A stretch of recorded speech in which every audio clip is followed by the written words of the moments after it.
Meet the editors. നമസ്കാരം. Meet the എഡിറ്റേഴ്സിലേക്ക് എല്ലാവർക്കും സ്വാഗതം. കുറേ ദീർഘമായ യാത്രയ്ക്ക് ശേഷം ഡോക്ടർ അരുൺ തിരിച്ചെത്തിയിരിക്കുകയാണ്. Back to floor. നമ്മുടെ ഹോളോഗ്രാം സാങ്കേതിക വിദ്യയൊന്നും ഇനിയില്ല. അതെ. അപ്പോൾ നമ്മൾ വിഷയത്തിലേക്ക് കടക്കുന്നു. വിദ്വേഷ പ്രസംഗം നടത്തുന്നുവെന്ന പരാതികളിൽ തെരഞ്ഞെടുപ്പ് കമ്മീഷൻ മൗനം തുടരുന്നതിനിടെ പ്രധാനമന്ത്രി നരേന്ദ്രമോദി ആരോപണങ്ങൾ ഇന്നും കടുപ്പിച്ചു. കോൺഗ്രസിന്റേത് മുസ്ലിം ലീഗിന്റെ പ്രകടന പത്രികയാണെന്ന വാദമാണ് പ്രധാനമന്ത്രി ഇന്ന് ആവർത്തിച്ചത്. അതേസമയം നടപടിക്ക് തയ്യാറാകാത്ത തെരഞ്ഞെടുപ്പ് കമ്മീഷനെതിരെ പ്രതിഷേധം ശക്തമാവുകയാണ്. आज जब मैं सरगुजा आया हूं तो कांग्रेस की मुस्लिम लीगी सोच को देश के सामने रखना चाहता हूं और जब उनका मैनिफेस्टो आया उसी दिन मैंने कह दिया था, आज नहीं कह रहा हूं, उसी दिन कहा था कि कांग्रेस का मैनिफेस्टो पर मुस्लिम लीग की छाप है. ഛത്തീസ്ഗഡിലെ തെരഞ്ഞെടുപ്പ് പ്രചാരണ പരിപാടിക്കിടെയാണ് നരേന്ദ്രമോദി ആരോപണം ആവർത്തിച്ചത്. തീവ്രവാദികൾ മരിക്കുമ്പോൾ കോൺഗ്രസ് നേതാവ് കരയുകയാണെന്നും മതത്തിന്റെ അടിസ്ഥാനത്തിൽ സംവരണം കൊണ്ടുവരാൻ കോൺഗ്രസ് ശ്രമിച്ചെന്നും മോദി ആരോപിച്ചു. അതേസമയം വിദ്വേഷ പ്രസംഗത്തിൽ പ്രധാനമന്ത്രി നരേന്ദ്രമോദിക്കെതിരെ ലഭിച്ച പരാതികളിൽ തെരഞ്ഞെടുപ്പ് കമ്മീഷൻ ഇന്നും ഔദ്യോഗികമായി പ്രതികരിച്ചില്ല. പരാതി ലഭിച്ചുവെന്ന അനൌദ്യോഗിക പ്രതികരണം മാത്രമാണ് കമ്മീഷൻ വൃത്തങ്ങൾ ഇതിനോടകം നടത്തിയത്. പ്രസംഗത്തിന്റെ ദൃശ്യങ്ങളടക്കം പരാതി നൽകിയിട്ടും കമ്മീഷൻ നടപടിയെടുക്കാത്തത് ചൂണ്ടിക്കാട്ടി നിയമവഴികൾ തേടുകയാണ് ഇടതുപക്ഷമടക്കമുള്ള പ്രതിപക്ഷ കക്ഷികൾ. മോദിയെ തെരഞ്ഞെടുപ്പ് പ്രചാരണത്തിൽ നിന്ന് വിലക്കണമെന്നാണ് പ്രതിപക്ഷത്തിന്റെ ആവശ്യം. Election desk reporter. തെരഞ്ഞെടുപ്പ് കമ്മീഷൻ പരാതി പഠിച്ച് കഴിയില്ലേ എന്നതാണ് ചോദ്യം.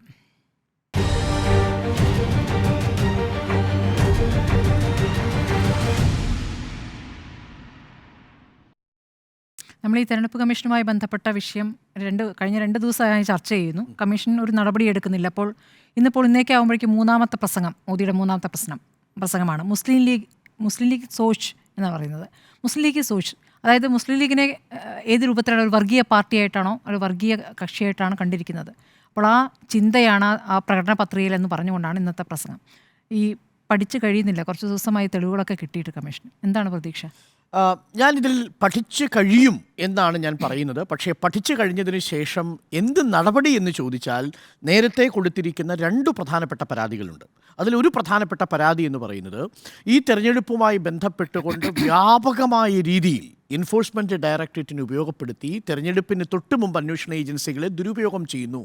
ഈ വിഷയത്തിൽ തെരഞ്ഞെടുപ്പ് കമ്മീഷൻ ഇടപെടണം എന്നാവശ്യപ്പെട്ടുകൊണ്ട് കോൺഗ്രസിൻ്റെ പരാതി പോയിരുന്നു. ആ വിഷയം തെരഞ്ഞെടുപ്പ് കമ്മീഷൻ പഠിച്ചതിന് ശേഷം നടപടിയും എടുത്തു. ഒരു നടപടിയും എടുത്തില്ല. അതാണ് നടപടി. രണ്ടാമത്തെ പ്രധാനപ്പെട്ട വിഷയം വ്യാപകമായ രീതിയിൽ മതപരമായ ചിഹ്നങ്ങൾ ഉപയോഗിച്ച് വലിയ രീതിയിൽ തെരഞ്ഞെടുപ്പ് പ്രചരണത്തെ മോഡൽ കോഡ് ഓഫ് കണ്ടക്ട് അട്ടിമറിക്കത്തക്ക രീതിയിൽ പ്രചരണം നടത്തുന്നു എന്നതാണ്. ആ വിഷയത്തിലും തെരഞ്ഞെടുപ്പ് കമ്മീഷൻ പഠിച്ചതിന് ശേഷം നിലപാടെടുത്തു. അങ്ങനെയൊന്നും തൽക്കാലം ഞങ്ങളുടെ ശ്രദ്ധയിൽപ്പെട്ടിട്ടില്ല. എപ്പോൾ രാമനവമി ദിനത്തിലടക്കം രാംലല്ലയുടെ ചിത്രം പ്രദർശിപ്പിച്ചുകൊണ്ട് ഉത്തർപ്രദേശിലും ആസാമിലും, ഉത്തർപ്രദേശിൽ അമിത്ഷായും ആസാമിൽ നരേന്ദ്രമോദിയും പ്രചരണം നടത്തിയിട്ടും അതൊന്നും തെരഞ്ഞെടുപ്പിൻ്റെ ഭാഗമായി മതചിഹ്നം ഉപയോഗിച്ചതല്ല എന്നാണ് തെരഞ്ഞെടുപ്പ് കമ്മീഷൻ പഠിച്ച് കണ്ടെത്തിയിരിക്കുന്നത്.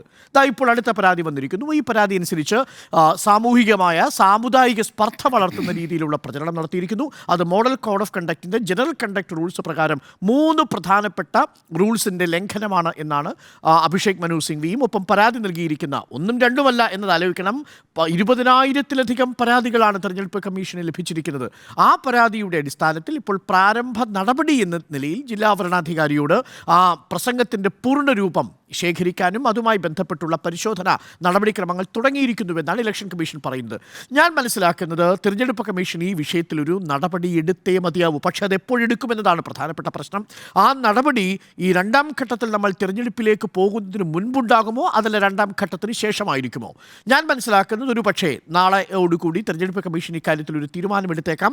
ഒരു പക്ഷേ രണ്ടാം ഘട്ടം കഴിഞ്ഞ് ഒരു താക്കീതിനുള്ള സാധ്യത ഞാൻ കാണുന്നു. കാരണം വളരെ വിസിബിളായ രീതിയിലാണ് ഇതിൽ model code of conduct breach ചെയ്യപ്പെട്ടിരിക്കുന്നത്.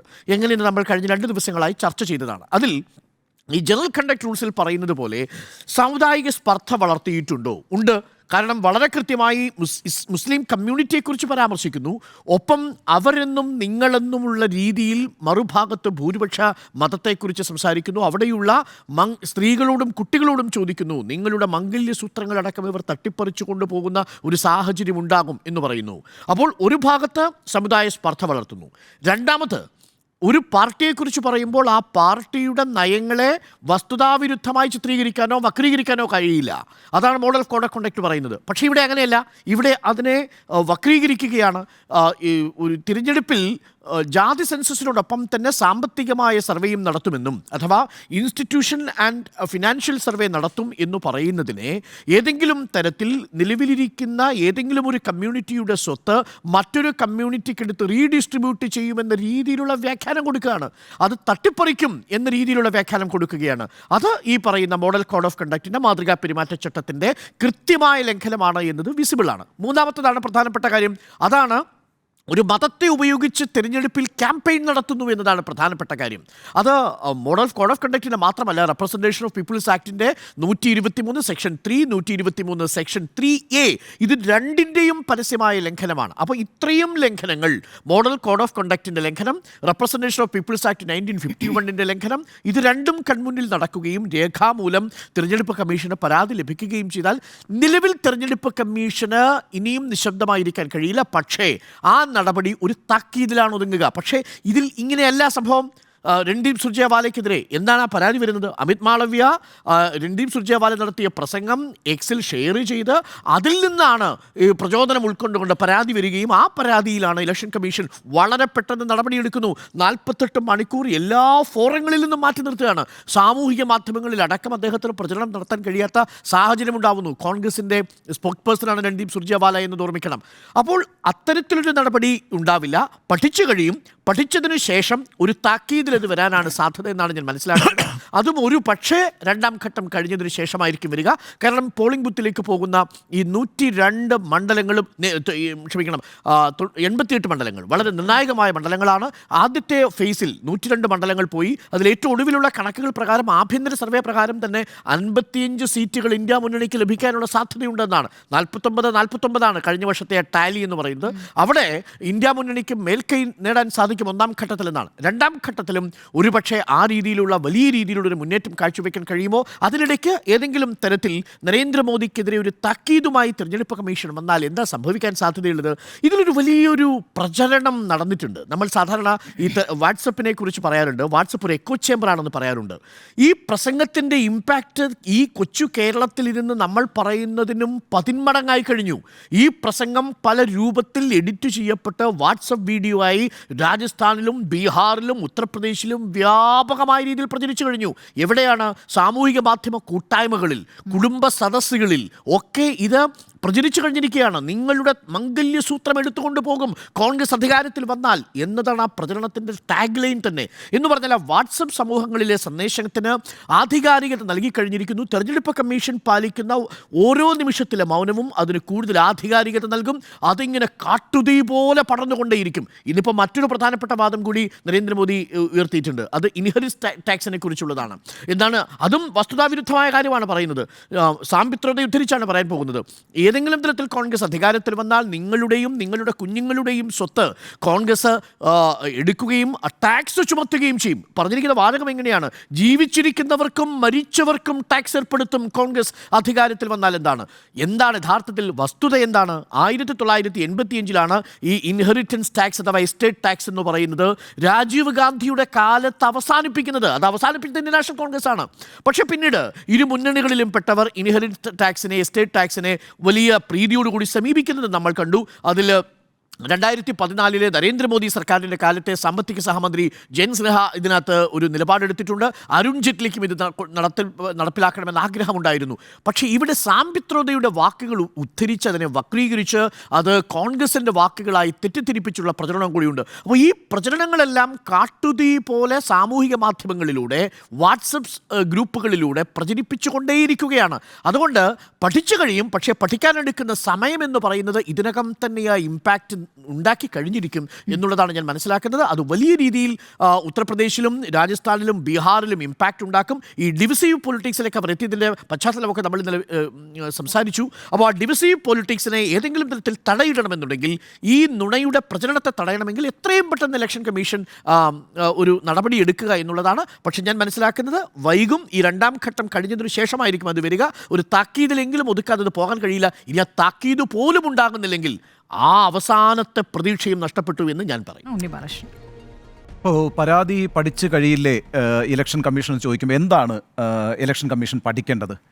Narendra Modi രണ്ട് മതവിഭാഗങ്ങൾക്കിടയിൽ സ്പർദ്ധ വളർത്തും വിധത്തിൽ ഏതെങ്കിലും തരത്തിലുള്ള വിദ്വേഷ പ്രസംഗം നടത്തിയിട്ടുണ്ടോ എന്നുള്ളതാണല്ലോ പഠിക്കേണ്ടത്. അതാണല്ലോ അടിസ്ഥാന വിഷയം.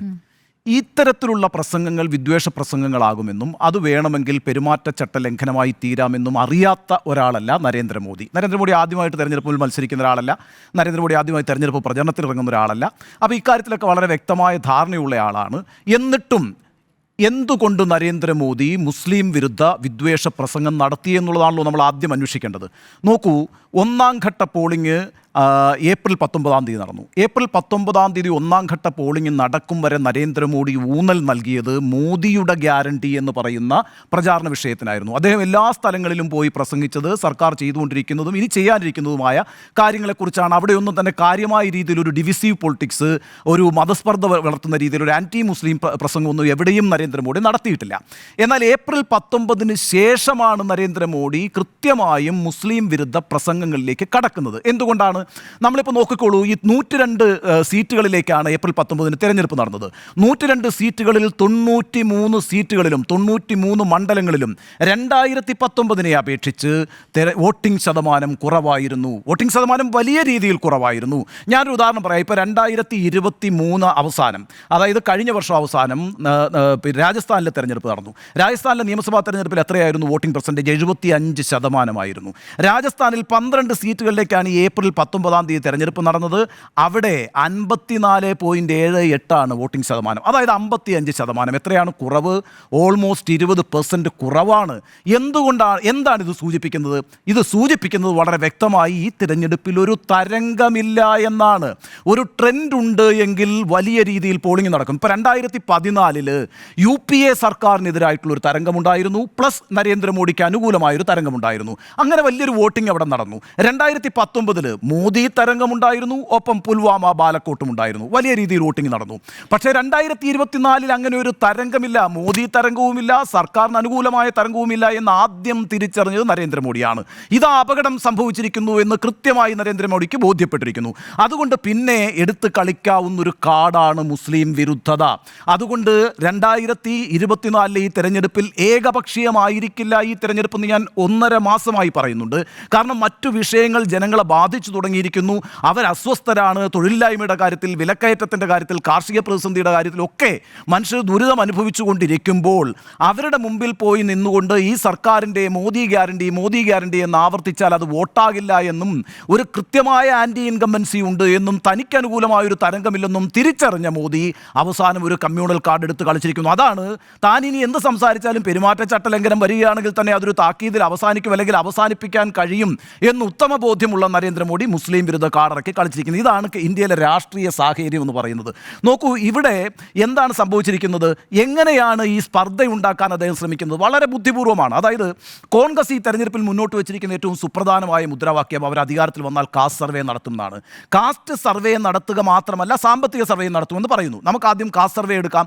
കാസ്റ്റ് സർവേ ഏറ്റവും പ്രധാനമായും അട്രാക്ട് ചെയ്യുന്ന വിഭാഗങ്ങൾ ആരൊക്കെയാണ്? SC, ST ആൻഡ് OBC അല്ലേ? പട്ടികജാതി പട്ടികവർഗ വിഭാഗങ്ങൾ, മറ്റു പിന്നോക്ക വിഭാഗങ്ങൾ. ഇവരുടെ റിസർവേഷൻ, അതായത് ഇപ്പോൾ ഇന്നത്തെ പോപ്പുലേഷൻ സ്റ്റഡീസ് സൂചിപ്പിക്കുന്നത്, നമുക്കൊരു സെൻസസ് നടന്നിട്ടില്ല എങ്കിൽ പോലും പോപ്പുലേഷൻ സ്റ്റഡീസ് സൂചിപ്പിക്കുന്നത് ഏതാണ്ട് 70% ആളുകൾ ഈ പട്ടികജാതി പട്ടികവർഗ പിന്നോക്ക വിഭാഗങ്ങളാണ്. ബാക്കി 30% അതർ കാറ്റഗറിയിൽ വരുന്നത്. അപ്പോൾ ഈ 70% ആളുകൾ ഈ പിന്നോക്ക വിഭാഗക്കാരാണെന്ന് തിരിച്ചറിഞ്ഞുകൊണ്ട് രാജ്യത്ത് നിലവിലുള്ള ഈ റിസർവേഷൻ ക്യാപ്പ് തന്നെ എടുത്തു മാറ്റും എന്നാണ് പറഞ്ഞിരിക്കുന്നത്. അങ്ങനെ ഇവരുടെ സംവരണം വർദ്ധിപ്പിക്കും. അത് വളരെ പ്രതീക്ഷയോടുകൂടിയാണ് ഇന്ത്യയിലെയും പിന്നെ പട്ടികജാതി പട്ടികവർഗ വിഭാഗങ്ങളും അതുപോലെ തന്നെ പിന്നോക്ക വിഭാഗങ്ങളും കാണുന്നത്. നമ്മളിനി എന്തൊക്കെ പറഞ്ഞെന്ന് പറഞ്ഞാലും രാജ്യത്തിപ്പം രാജ്യസഭയിൽ വെച്ചൊരു കണക്കുണ്ട്. ആ രാജ്യസഭയിൽ വെച്ച കണക്കനുസരിച്ച് ഇന്ന് രാജ്യത്ത് സെക്രട്ടറിമാർ, ജോയിൻറ്റ് സെക്രട്ടറിമാർ, അഡീഷണൽ സെക്രട്ടറിമാർ എന്നിങ്ങനെയുള്ള മേഖലകളിലൊക്കെ ഈ SC, ST പിന്നോക്ക വിഭാഗങ്ങൾക്ക് എത്ര ശതമാനമുണ്ട് റെപ്രസെൻറ്റേഷൻ എന്നറിയാവോ? 4%, 4.6%, 4.9%. ഇത് ഈ സർക്കാർ തന്നെ രാജ്യസഭയിൽ വെച്ചിട്ടുള്ള കണക്കാണ്. ആ അർത്ഥത്തിൽ അതിപിന്നോക്കാവസ്ഥയിലേക്ക് പോയിരിക്കുന്ന ജനങ്ങളെ മുന്നോക്ക എന്ന് വെച്ചാൽ മുഖ്യധാരയിലേക്ക് കൊണ്ടുവരുന്നതിന് വേണ്ടി കാസ്റ്റ് സർവേ നടത്തുമെന്ന് പറയുമ്പോൾ അതാരെയാണ് അട്രാക്ട് ചെയ്യുക? അത് സ്വാഭാവികമായും അട്രാക്ട് ചെയ്യുക രാജ്യത്തെ ഈ പറയുന്ന അതർ ബാക്ക്വേർഡ് ക്ലാസ്സിനെയും അതുപോലെ തന്നെ SC/ST വിഭാഗങ്ങളെയുമാണ്. ആ വിഭാഗങ്ങളെയാണ് മോഡി അഡ്രസ്സ് ചെയ്യുന്നത്. എങ്ങനെയാണ് അഡ്രസ്സ് ചെയ്യുന്നത്? നോക്കൂ, നിങ്ങളുടെ സംവരണമൊക്കെ വർദ്ധിപ്പിക്കുമെന്നാണ് ഇവർ പറയുന്നത്. പക്ഷേ നിങ്ങളുടെ ഉള്ള സംവരണത്തെ തട്ടിയെടുത്ത് മുസ്ലിങ്ങൾക്ക് കൊടുക്കുന്നൊരു പരിപാടിയാണ് കോൺഗ്രസ് നടപ്പാക്കിയിരിക്കുന്നതെന്നും നടപ്പാക്കാൻ പോകുന്നതെന്നും അതുകൊണ്ട് നിങ്ങൾ സൂക്ഷിച്ച് നിന്നില്ല എങ്കിൽ നിങ്ങളുടെ അവകാശങ്ങൾ കവർ ചെയ്യപ്പെടാൻ പോവുകയാണ് എന്ന് പറയുന്നു. അങ്ങനെ ഒരു ആൻറ്റി മുസ്ലിം പൊളിറ്റിക്സ് അവതരിപ്പിക്കുക മാത്രമല്ല മോഡി ചെയ്തിരിക്കുന്നത്, മറിച്ച് ഈ രാജ്യത്തെ ഏറ്റവും പ്രോമിനൻ്റായ ഏറ്റവും വിപുലമായ വോട്ട് ബാങ്ക് ആയിട്ടുള്ള SC/ST അതർ ബാക്ക്വേർഡ് ക്ലാസസിനെ കൂട്ടത്തിൽ നിർത്താനും ശ്രമിക്കുന്നു എന്ന് മാത്രവുമല്ല, അവരുടെ ഏറ്റവും വലിയ ആരാധനാപാത്രമാരാണ് ബാബാ സാഹേബ് അംബേദ്കറാണ്. ആ ബാബാ സാഹേബ് അംബേദ്കറിനെ നിരന്തരം നമസ്കരിക്കാതെ ഞാൻ ഒരു ദിവസം പോലും കടന്നു പോകുന്നില്ല എന്നും അദ്ദേഹം എഴുതിയ ഭരണഘടനയാണ് എൻ്റെ ദിവ്യഗ്രന്ഥമെന്നും പറഞ്ഞുകൊണ്ടാണ് മോഡി ഇപ്പോൾ പ്രസംഗിച്ചുകൊണ്ടിരിക്കുന്നത്. അപ്പോൾ വളരെ കൃത്യമാണ്, ഇത് ഒന്നാം ഘട്ട പോളിംഗിന് ശേഷം ഉണ്ടായിട്ടുള്ള വലിയൊരു തിരിച്ചറിവാണ്. അങ്ങനെ നമ്മൾ മനസ്സിലാക്കണം അതിനെ. കാരണം ഒന്നാം ഘട്ട പോളിംഗ് ശതമാനം കുറഞ്ഞുകൂടി തന്നെ ഒരു വേവ് ഇല്ല എന്ന് കണ്ടെത്തിയിരിക്കുന്നു. ഒരു തരംഗവുമില്ല. അത് മോദിക്ക് അനുകൂലവുമായിട്ടുമില്ല, സർക്കാരിന് അനുകൂലവുമായിട്ടുമില്ല. മാത്രവുമല്ല, ജനങ്ങൾ അവരുടെ അടിസ്ഥാന പ്രശ്നങ്ങളിൽ ഊന്നിയെന്ന് വോട്ട് ചെയ്യുന്നൊരു നോർമൽ ഇലക്ഷനാണ് ഈ 2024. 2014 പോലെയല്ല, 2019 പോലെയല്ല, 2024 എന്ന് പറയുന്ന ഒരു നോർമൽ ഇലക്ഷനാണ്. അവിടെ അടിസ്ഥാന പ്രശ്നങ്ങൾക്ക് പ്രാധാന്യം കൊടുത്തുകൊണ്ട് ജനങ്ങൾ വോട്ട് ചെയ്യാൻ തീരുമാനിച്ചിരിക്കുന്നു. അതുകൊണ്ടാണ് വലിയ വോട്ട് പെർസെൻറ്റേജ് ഒന്നും ഉണ്ടാകാത്തത്. അപ്പോൾ ആ അർത്ഥത്തിൽ വലിയൊരു ഭീഷണിയിലേക്കാണ് കാര്യങ്ങൾ പോകുന്നതെന്ന് തിരിച്ചറിയുന്ന മോദി ഇറക്കാവുന്ന ഏറ്റവും പ്രധാനപ്പെട്ട കാർഡാണ് ഇറക്കിയിരിക്കുന്നത്. ആൻറ്റി മുസ്ലിമായ കാർഡ് ഇറക്കിയിരിക്കുന്നു. അതാണ് ഈ പറയുന്ന രണ്ടാം ഘട്ടത്തിലേക്ക് പോകുമ്പോൾ നമ്മൾ തിരിച്ചറിയേണ്ട കാര്യം. ആ തിരിച്ചറിവ് എന്താണ്? ഏകപക്ഷീയമല്ല 2024 തെരഞ്ഞെടുപ്പ്. അത് ഈ പറയുന്ന 400 സീറ്റ് എന്ന് പറയുന്ന വ്യാഖ്യാനത്തിനപ്പുറത്ത് 300 കടക്കില്ല. ഒരു പക്ഷേ BJP സിംഗിൾ പാർട്ടി മെജോറിറ്റി കിട്ടാത്തൊരു സാഹചര്യം പോലും ഇന്ത്യയിൽ ഉണ്ടാകുമെന്നാണ് അവരുടെ ആഭ്യന്തര റിപ്പോർട്ട് തന്നെ പറയുന്നത്. ആ അർത്ഥത്തിൽ വെല്ലുവിളി നേരിടുമ്പോൾ കമ്മ്യൂണലായി ഡിവൈഡ് ചെയ്തുകൊണ്ട് ഇനി വോട്ട് സംഘടിപ്പിക്കുക എന്നുള്ളത് അല്ലാതെ വേറെ വഴിയില്ല. നോക്കൂ, ഇവിടെ ഇപ്പോൾ ഈ അയോധ്യ ക്ഷേത്രം ഉണ്ടാക്കി. എന്ത് ഇമ്പാക്റ്റാണ് ഈ തെരഞ്ഞെടുപ്പിൽ അയോധ്യ ക്ഷേത്രത്തിനുള്ളത്? ഒരു ഇമ്പാക്റ്റും ഇല്ല.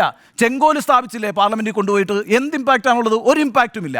CAA ഇറക്കി നോക്കി, എന്ത് ഇമ്പാക്റ്റാണുള്ളത്? ഒരു ഇമ്പാക്റ്റും ഇല്ല. കാരണം അതിനൊക്കെ അപ്പുറത്തേക്ക് മനുഷ്യരുടെ തൊഴിലില്ലായ്മയും പട്ടിണിയും ദാരിദ്ര്യവും ഒക്കെ വർദ്ധിച്ചിരിക്കുന്നു. അതുകൊണ്ട് ഈ ഉത്തരേന്ത്യൻ ഗ്രാമങ്ങളിൽ ഇനി പോയിട്ട് ഈ രാമനെക്കുറിച്ചും ഹനുമാനെക്കുറിച്ചും CAA കുറിച്ചും ആർട്ടിക്കിൾ 370 കുറിച്ചും പ്രസംഗിച്ചിട്ട് കാര്യമില്ല.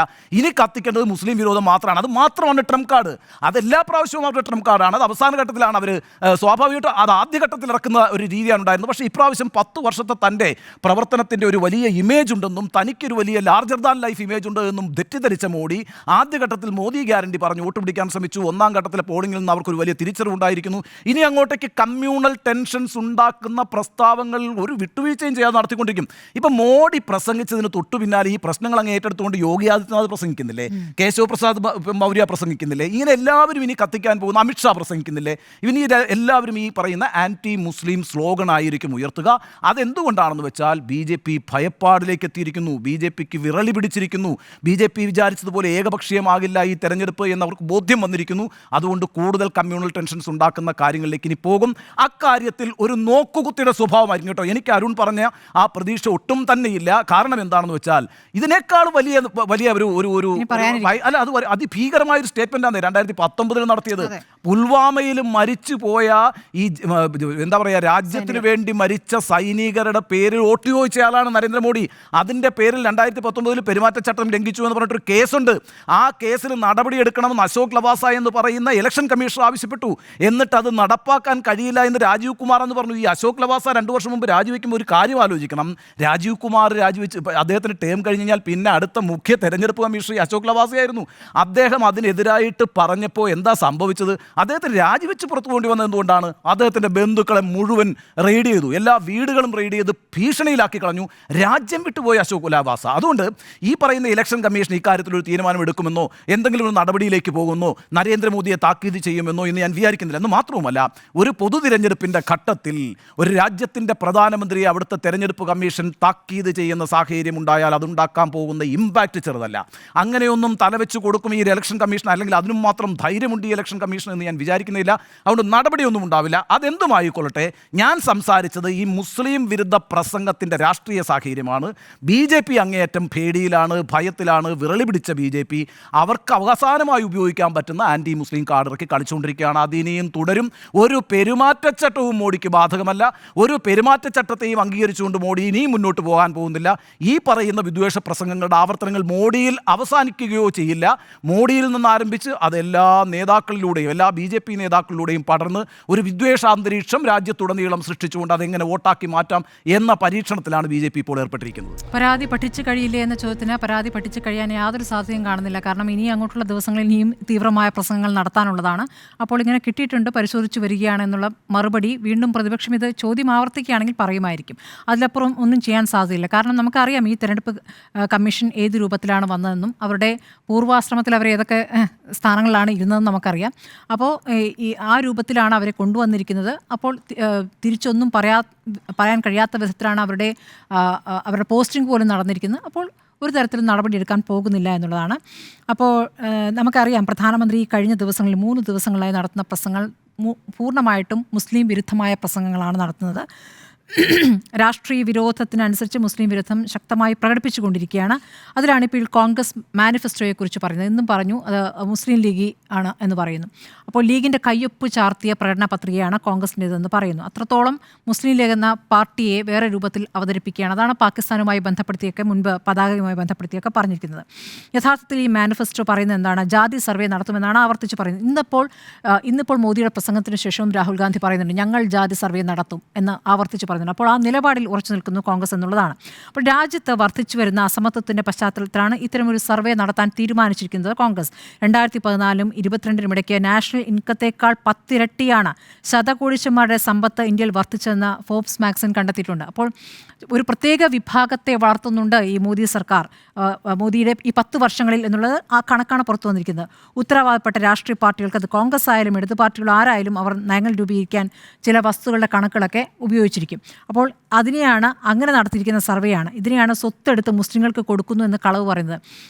നേരത്തെ നമ്മൾ ആന്ധ്രയുമായി ബന്ധപ്പെടുത്തി കഴിഞ്ഞ ദിവസം നമ്മൾ പറഞ്ഞാണല്ലോ ആന്ധ്രാപ്രദേശിൽ കൊടുത്തിരിക്കുന്ന സർവേ റിസർവേഷൻ. ആ റിസർവേഷൻ്റെ കാര്യത്തിലായാലും മറ്റു വിഭാഗങ്ങളിൽ നിന്ന് എടുത്തു മാറ്റിക്കൊണ്ടല്ലോ മുസ്ലിങ്ങൾക്ക് കൊടുത്തിരുന്നത്. അതെ, 50 ആക്കി. അപ്പോൾ അത് കള്ളം പറഞ്ഞുകൊണ്ട് അത് എടുത്തെടുത്ത് SC/ST സംവരണം വെട്ടിക്കുറയ്ക്കും എന്ന് പറഞ്ഞുകൊണ്ട് കളവ് പറയുകയാണ്. ഈ കളവ് ആവർത്തിച്ച് പറയുകയും അത് വിശ്വസിക്കാൻ ഒരു വലിയ വിഭാഗം ഉണ്ടാകുകയും കൈയടിക്കുകയും ഒക്കെ ചെയ്തിരിക്കുന്നു. ഞങ്ങൾ, നിങ്ങൾ, നമ്മൾ, അവർ എന്ന് പറയുമ്പോൾ കൈയടിക്കുന്ന ഒരു വലിയ വിഭാഗത്തെ നമ്മൾ കാണുകയാണ്. ഞെട്ടിക്കുന്ന ഒരു സാഹചര്യം തന്നെയാണ്. അതിനിടയ്ക്കാണ് ഈ സാം പിട്രോയുടെ കാര്യവും പറഞ്ഞിരിക്കുന്നത്. സാം പിട്രോ പറഞ്ഞിരിക്കുന്ന കാര്യങ്ങളെയും വളച്ചൊടിച്ചുകൊണ്ട് ഇന്ന് പ്രധാനമന്ത്രി പറയുന്നു വരും ദിവസങ്ങളിലും അതിന് തുടർച്ചയുണ്ടാകും. ഈ തെരഞ്ഞെടുപ്പ് കമ്മീഷൻ തെരഞ്ഞെടുപ്പ് തീയതി പ്രഖ്യാപിക്കുന്നതും ഇത്ര ദീർഘമായ 7 ഘട്ടമായിട്ടൊക്കെ തെരഞ്ഞെടുപ്പ് പ്രഖ്യാപിച്ചതൊക്കെ പ്രധാനമന്ത്രിയുടെ സൗകര്യത്തിനനുസരിച്ചും പല പദ്ധതികളുടെയും ഉദ്ഘാടനത്തിനും ഒക്കെ ആയിട്ടൊക്കെ തന്നെയാണ് അല്ലേ. അപ്പോൾ നമ്മളിത് എല്ലാ തരത്തിലും സൗകര്യം ഒരുക്കുന്ന ഒരു സംവിധാനമായിട്ട് മാത്രമേ കണ്ടിട്ടുള്ളൂ. അപ്പോൾ അതിൽ അത്ഭുതമൊന്നും സംഭവിക്കാനില്ല. പ്രതിപക്ഷത്തിന് ഇനി കോടതിയിൽ പോകാമെന്ന് പറയുന്നത്. പക്ഷേ അപ്പോഴും ഈ തെരഞ്ഞെടുപ്പ് കമ്മീഷൻ എടുക്കേണ്ട ചില കാര്യങ്ങളിൽ കോടതി ഇടപെടില്ല എന്ന് കേൾക്കുന്നു. അതിൽ എത്രത്തോളം ഇടപെടൽ നടക്കുമെന്നറിയില്ല. നമുക്ക് VVPAT-മായി ബന്ധപ്പെട്ട് പോലും ഇന്നിപ്പോൾ കോടതി പറയുന്നത് തെരഞ്ഞെടുപ്പ് കമ്മീഷൻ കാര്യങ്ങൾ വിശദീകരിച്ച് കഴിഞ്ഞു, അതിനെ അങ്ങോട്ട് വിശ്വസിക്കുക എന്നുള്ളതാണ്. അതിലപ്പുറം ഒരു പരിശോധനയ്ക്ക് കോടതിയും പോകുന്നില്ല എന്നുള്ളത് നിരാശാജനകമായ ഒരു സാഹചര്യമാണ്. അപ്പോൾ പരാതി പഠിച്ചു കഴിയില്ല.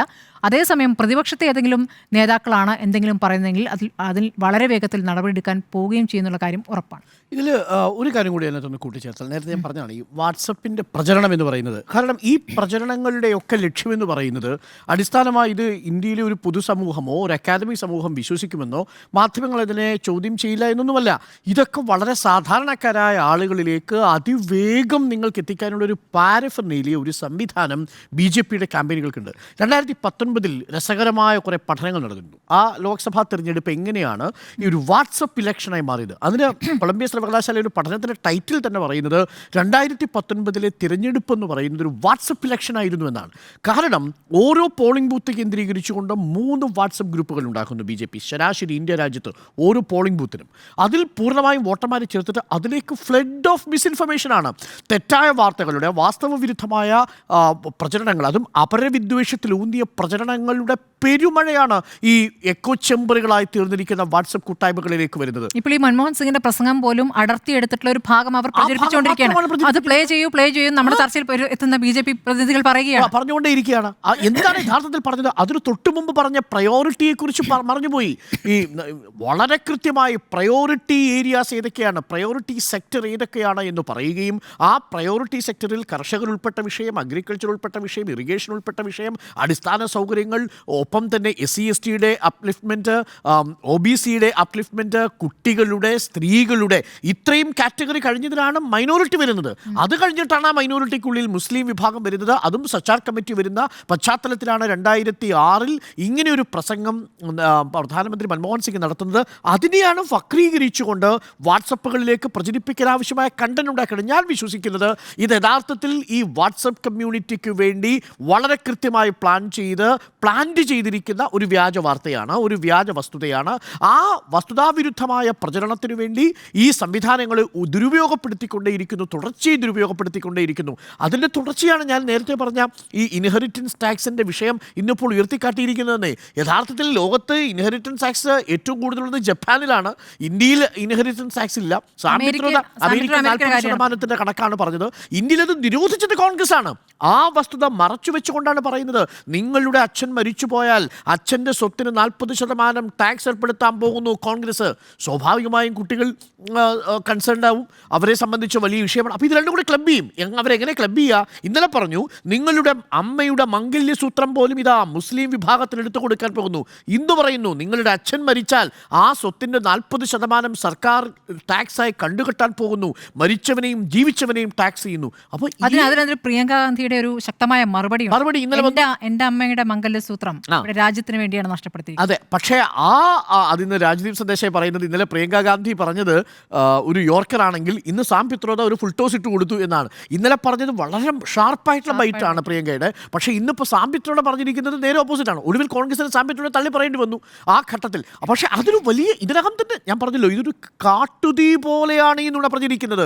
ചെരുപ്പിട്ട് കഴിയുമ്പോഴേക്ക്, സത്യം ചെരുപ്പിട്ട് വരുമ്പോഴേക്കും വാട്സപ്പ് മെസ്സേജുകളിലൂടെ നുണ വലിയ രീതിയിൽ ഇന്ത്യയിലെ വിവിധ കോൺസ്റ്റിറ്റ്യുവൻസികൾ ചുറ്റി സഞ്ചരിച്ചു കഴിഞ്ഞു. ഓരോ പോളിംഗ് ബൂത്തും കേന്ദ്രീകരിച്ച് സഞ്ചരിച്ചു കഴിഞ്ഞു. അവരെ ഇനി ഇപ്പോൾ ഒരു താക്കീത് വന്നാൽ പോലും ഇവരിത് വിശ്വസിക്കാൻ പോകുന്നില്ല. ഇപ്പോഴും കേരളത്തിൽ ഈ പറയുന്ന വിശ്വാസവുമായി നടക്കുന്ന ആളുകളുണ്ട് പലരും. നമ്മൾ ഈ ചർച്ചയൊക്കെ നടക്കുന്ന ഘട്ടത്തിൽ പറയുന്ന വളരെ പ്രധാനപ്പെട്ട കാര്യം, ഇപ്പോഴും മുസ്ലിം കമ്മ്യൂണിറ്റി എന്തോ വലിയ രീതിയിൽ പ്രചരണം നടത്തി നരേന്ദ്രമോദി പറഞ്ഞതുപോലെ പെറ്റുപെരുകുന്ന കൂട്ടമായി തീർന്നിരിക്കുന്നു എന്ന് വിശ്വസിക്കുന്നവർ ഇപ്പോഴുമുണ്ട്. നമ്മൾ എത്രയോ തവണ കണക്കുകൾ പറഞ്ഞു, എത്രയോ സർവേകൾ വന്നു. ഫെർട്ടിലിറ്റി റേറ്റിൻ്റെ കണക്ക് പ്രകാരം ഹിന്ദു മുസ്ലിം കമ്മ്യൂണിറ്റിക്കിടയിൽ അങ്ങനെ വലിയ വിഭജനമില്ല, വലിയ വ്യത്യാസമില്ല, ഏകദേശം സമാനമായി കഴിഞ്ഞിരിക്കുന്നു ഫെർട്ടിലിറ്റി റേറ്റിലെ വർധനവിൻ്റെ കാര്യത്തിൽ. അടുത്ത 10 വർഷം കഴിയുമ്പോഴേക്കും അത് ഈക്വലൈസ് ചെയ്യപ്പെടും. ആ രീതിയിൽ വലിയ നിയന്ത്രണങ്ങൾ അവർ കൊണ്ടുവരുന്നു. പക്ഷേ ഇത് ആര് വിശ്വസിക്കാനാണ്? അത്ര വേഗം ഈ കുപ്രചരണങ്ങൾ പടർന്നു പന്തലിക്കുന്നു എന്നുള്ളതാണ്. അതുകൊണ്ട് ഞാൻ ഇപ്പോഴും പറയുന്നത്, ഏതെങ്കിലും തരത്തിൽ ഇലക്ഷൻ കമ്മീഷൻ ഇടപെട്ടാൽ ആ പദ്ധതിക്കൊരു ചെറിയ ഇടവേള വരും എന്നതിനും അപ്പുറത്തേക്ക് വലുതായിട്ടൊന്നും സംഭവിക്കാൻ പോകുന്നില്ല. പക്ഷേ ഒരു നിലപാടെടുക്കുമെന്നാണ് ഞാൻ ഇപ്പോഴും കരുതുന്നത്. കാര്യം വളരെ വെഹിമെൻ്റായി, വളരെ ഓപ്പണായി ലംഘിക്കപ്പെട്ടിരിക്കുന്നു. ഇത് അന്തർദേശീയ സമൂഹം, മാധ്യമങ്ങളൊക്കെ ഇത് റിപ്പോർട്ട് ചെയ്തിരിക്കുന്ന ഒരു ഘട്ടം കൂടിയാണ്. അപ്പോൾ ഇതിൻ്റെ വിശ്വാസ്യത സംരക്ഷിക്കാനെങ്കിലും ഒരുപക്ഷെ തെരഞ്ഞെടുപ്പ് കമ്മീഷൻ ഒരു താക്കീത് നൽകും. താക്കീത് നൽകിയാൽ വലിയ തലക്കെട്ടാണ്, പക്ഷേ അത് ഏതു ഘട്ടത്തിൽ നൽകും എന്നെനിക്ക് വ്യക്തം. ഡോക്ടറിന് അതൊരു പ്രതീക്ഷയാണ്. കഴിഞ്ഞ 2019 6 പരാതികൾ കൃത്യമായി തെരഞ്ഞെടുപ്പ് കമ്മീഷന് മുന്നിൽ മോദിക്കെതിരെ മാത്രമുണ്ട്, അനങ്ങിയിട്ടില്ല. അപ്പോഴാണ് ഇപ്പോൾ ശരിയാണ്, നടക്കാൻ ഒരു സാധ്യതയില്ല. പരാതി പഠിച്ചു കഴിയില്ല എന്ന ചോദ്യത്തിന് യെസ് എന്ന പരാതി പഠിക്കും, അതിനകത്തൊരു നടപടി ഉണ്ടാവാൻ സാധ്യതയുണ്ട്. താക്കീതായിരിക്കും, പക്ഷെ അത് എപ്പോൾ വരുമെന്ന് അറിയില്ല എന്നാണ് എൻ്റെ നിലപാട്. ശരി, ഒരു കാര്യം പറഞ്ഞാൽ ഇപ്പോൾ നമ്മുടെ സുപ്രീം കോടതിയിലെ 4 പ്രധാനപ്പെട്ട, ഇന്നത്തെ ഇപ്പോൾ DY ചന്ദ്രചൂഡ് എന്ന് പറഞ്ഞ ചീഫ് ജസ്റ്റിസ് അടക്കമുള്ള 4 പ്രധാനപ്പെട്ട ജസ്റ്റിസുമാർ സുപ്രീം കോടതിയുടെ വാദക്ക് 4 കസേര വലിച്ചിട്ടൊരു വാർത്താ സമ്മേളനം നടത്തി നമ്മൾ ഓർക്കുന്നത്. എന്തായിരുന്നു ആ വാർത്താ സമ്മേളനത്തിലേക്ക് അവർ നയിച്ചത്? സുപ്രീം കോടതിയിൽ കേസ് ലിസ്റ്റ് ചെയ്യുന്നത് ചില പ്രത്യേക ജഡ്ജിമാരുടെ ചേംബറിലേക്കാണ് എന്നാണ്. അപ്പോൾ ആ പ്രത്യേക ജഡ്ജിമാരുടെ ചേംബറിലേക്ക് എന്തുകൊണ്ടാണ് ഇങ്ങനെ കേസ് ലിസ്റ്റ് ചെയ്യപ്പെടുന്നത്? അമിത്ഷായുടെ കേസടക്കം ചില പ്രത്യേക ജഡ്ജിമാരുടെ ചേംബറിലേക്ക് കേസ് ലിസ്റ്റ് ചെയ്യുന്നു എന്നും അതിനകത്ത് രജിസ്ട്രാർ ഒരു റോൾ വഹിക്കുന്നു എന്നും, അതെന്തുകൊണ്ടാണ് ഈ ജസ്റ്റിസുമാർക്ക് വന്നതെന്ന് പറയേണ്ടി വന്നത്? സുപ്രീം കോടതിയെ പോലും ഈ പറയുന്ന ഇൻവിസിബിളായി നിന്നുകൊണ്ട് അല്ലെങ്കിൽ വേറൊരു വഴിയിലൂടെ നിയന്ത്രിക്കുന്നൊരു സാഹചര്യം ഉണ്ടായിരിക്കുന്നു ഈ രാജ്യത്ത്. സുപ്രീം കോടതിയാണല്ലോ ഈ രാജ്യത്തെ ഏറ്റവും പരമോന്നതമായ നീതിപീഠം. നമ്മൾ ഏത് സാമൂഹിക അവസ്ഥയിൽ ജീവിച്ചാലും നമുക്ക് ആശ്രയമായിരിക്കുന്നത് ഈ രാജ്യത്തെ ചെറിയ കോടതി മുതൽ വലിയ കോടതി വരെയാണ്. അവിടെ നിന്ന് നീതി എപ്പോഴെങ്കിലും കിട്ടുമെന്നൊരു പ്രതീക്ഷയാണ് നമുക്ക് എല്ലാവർക്കും ഉള്ളത്. അങ്ങനെയുള്ള കോടതികളെ പോലും അധികാരം ഉപയോഗിച്ച് സ്വാധീനിക്കുന്ന ഒരു സർക്കാരാണ് ഇത് എന്ന് വിളിച്ചു പറഞ്ഞത് രാജ്യത്തെ പ്രധാനപ്പെട്ട 4 ജസ്റ്റിസുമാരാണ്. ജസ്റ്റിസാണ്, അതിലൊരു ജസ്റ്റിസ് ഇന്ന് ഇന്ത്യയുടെ ചീഫ് ജസ്റ്റിസുമാണ്. അങ്ങനെ ഒരു സർക്കാർ ഭരിച്ചുകൊണ്ടിരിക്കുമ്പോൾ ഈ പറയുന്ന ഇലക്ഷൻ കമ്മീഷൻ എന്തെങ്കിലും നിലവാരത്തിൽ ഒരു വിരൽ ചൂണ്ടും ഈ പറയുന്ന പ്രധാനമന്ത്രിക്കെതിരെ അല്ലെങ്കിൽ അമിത്ഷായ്ക്കെതിരെ അല്ലെങ്കിൽ യോഗി ആദിത്യനാഥിനെതിരെ എന്ന് ഞാൻ വിചാരിക്കുന്നില്ല. അപ്പോഴും ജനാധിപത്യ വിശ്വാസം കൊണ്ട് നമ്മൾ ആഗ്രഹിച്ചു പോകും ഇവരെന്തെങ്കിലും ഒരു തീരുമാനം എടുക്കണമെന്ന്. പക്ഷേ അത്തരത്തിൽ എന്തെങ്കിലും ഒരു തീരുമാനമെടുത്ത സ്വഭാവം കാണിച്ച ഒരു പ്രസിഡന്റ് ഈ പറഞ്ഞ കാലഘട്ടങ്ങളിൽ 2014 മുതൽ നമ്മൾ ഇങ്ങോട്ട് കാണുന്നില്ല എന്നുള്ളതാണ്. അതുകൊണ്ട് ഈ പറയുന്ന ഭരണഘടനാ സ്ഥാപനങ്ങളെ ഏതെല്ലാം രീതിയിൽ അടിച്ചമർത്തുകയോ അല്ലെങ്കിൽ സ്വാധീനിക്കുകയോ ചെയ്യുന്നൊരു സർക്കാരായി ഈ രാജ്യത്തെ സർക്കാർ മാറിയിരിക്കുന്നു എന്നുള്ളത് അങ്ങേറ്റം അപകടകരമായൊരു സാഹചര്യമാണ്. നമുക്കറിയാവുന്നതുപോലെ ഒരു വലിയ പീനൽ ശിക്ഷയൊന്നും ഇതിനകത്ത് വരാൻ പോകുന്നില്ല, അതിനുള്ള സാധ്യതയുമില്ല. ഇലക്ഷൻ കമ്മീഷൻ്റെ കാര്യത്തിനകത്തുള്ള ഏറ്റവും വലിയ പ്രശ്നമെന്ന് പറയുന്നത് അവർക്ക് അവരുടെ ഈ ഇന്ത്യൻ പീനൽ കോഡിലോ അല്ലെങ്കിൽ ഭരണഘടനയിലോ ഇവർക്ക് ഏതറ്റം വരെ പോയിട്ട് എന്തൊക്കെ ചെയ്യാമെന്നതിനെ കുറിച്ചൊരു കൃത്യമായ വിശദീകരണം നൽകിയിട്ടില്ല എന്നുള്ളതാണ്. ഇൻക്ലൂഡിംഗ് വിദ്വേഷ പ്രസംഗത്തെക്കുറിച്ച് പോലും കൃത്യമായൊരു ഡെഫിനിഷൻ ഇല്ല. പക്ഷേ സുപ്രീം കോടതി പല ഘട്ടങ്ങളിൽ പറഞ്ഞിട്ടുണ്ട് ഉത്തരവാദിത്വത്തോടെ പെരുമാറണം ഇലക്ഷൻ കമ്മീഷൻ, അതിനുള്ള ബാധ്യത അങ്ങനെ പറഞ്ഞിട്ടുണ്ട്, MCC പറഞ്ഞിട്ടുണ്ട്, ശരിയാണ്. പക്ഷേ അതിനകത്ത് എന്താണ് ഈ പറയുന്ന എവിടം വരെ പോകാം എന്നുള്ളതിനെ കുറിച്ചൊക്കെ അതൊക്കെ ഒരു വിൽ പവറാണ്. നമ്മളിപ്പോൾ കഴിഞ്ഞ ദിവസം പറഞ്ഞില്ലേ 87 പിന്നെ ബാൽ താക്കറയെ പോലൊരു നേതാവിനോടാണ് ഇനി വോട്ട് ചെയ്യേണ്ട 6 വർഷത്തേക്കെന്ന് പറഞ്ഞു. 87 6 വർഷത്തേക്ക് വോട്ട് ചെയ്യേണ്ട എന്ന് പറഞ്ഞു, 6 വർഷത്തേക്ക് മത്സരിക്കേണ്ട എന്നും പറഞ്ഞു. അതാരാണ് പറഞ്ഞത്? ഒരു ചീഫ് ഇലക്ഷൻ കമ്മീഷണറാണ് പറഞ്ഞത്, RVS പരിശാസ്ത്രിയാണ് പറഞ്ഞത്. അന്ന് 87 രാജീവ് ഗാന്ധി മന്ത്രിസഭയാണുള്ളത്. അതിന് താഴെയാണ് ഈ ഇലക്ഷൻ കമ്മീഷൻ പ്രവർത്തിച്ചത്. അപ്പോൾ ബാൽ താക്കറെ അവർക്ക് ശാസിക്കാൻ കഴിഞ്ഞു, വോട്ട് ചെയ്യിപ്പിക്കാതിരിക്കാൻ കഴിഞ്ഞു.